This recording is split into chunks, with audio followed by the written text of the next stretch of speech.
There's a problem in our country, and it's growing. It's a problem nearly every person witnesses, but one that's rarely acknowledged. It is homelessness, and it affects all races, all ages, men, women, and children.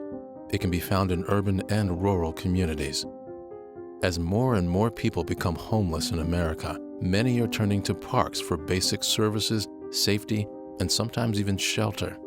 Recently, park professionals and city officials from across the country examined this challenging condition at NRPA's Innovation Lab in Los Angeles. My name is Vicki and I have schizophrenia, and that is what took me into homelessness. Because of my illness, I was homeless for 4.5 years.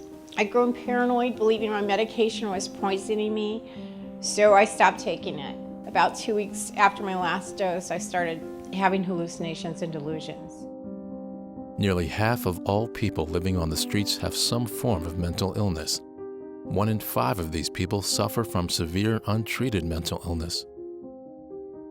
Well, my story starts out in Bellflower on the side of the 91 freeway between Crothers Park and the walk path, which is the railroad tracks. I was homeless for 25 years. I was chronic.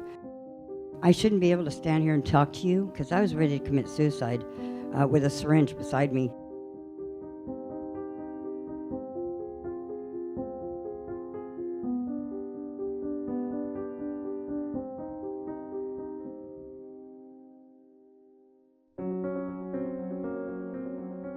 What's changed in the country around housing that's given rise to so many homeless people is that we used to have enough affordable housing for poor people, and now we don't.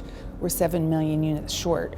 So this is putting a lot of people at risk of housing instability and homelessness, and really is driving this homelessness epidemic that we see. It's the safety thing with people that go to parks.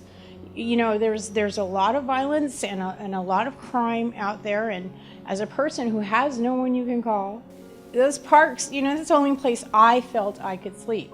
Many of the most vulnerable homeless people are using the park system, and yet the park system isn't really structured or have the resources to solve their problems. There were kind people that would come by and they would drop off food from the food pantry. And it was one of these people that would do that, looked at me, knew how sick I had become. I had sores all over my body from not being clean. And he finally, after about a year's time, talked me into going to Ocean Park Community Center. And he got me onto antibiotics, he got me a caseworker. These are the connections that are so needed. One of the things that I think haunts us all is that we've become numb to the homeless. We all walk past them and maybe we'll give them $1, maybe we won't. We have to stop ourselves from that. You know, we are a nation that's so much better than that.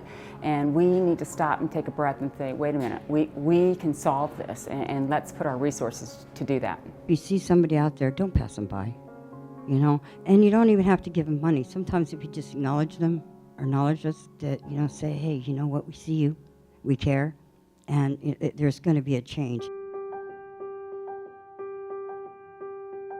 This isn't a parks issue.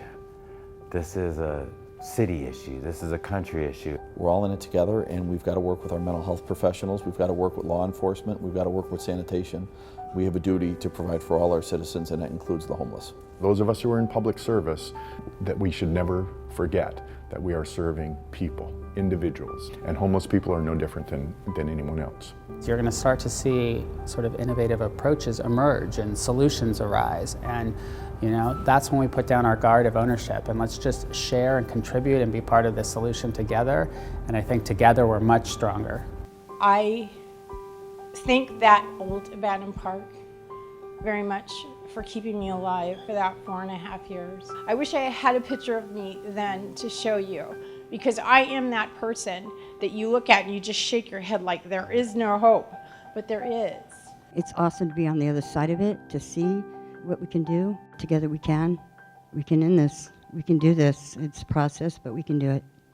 You have to come together as a city or a county and come up with a comprehensive plan to actually address homelessness and make sure that we're providing these individuals with the dignity and respect that they deserve and the opportunities to get back in the game and to actually help your city become the place that it should be.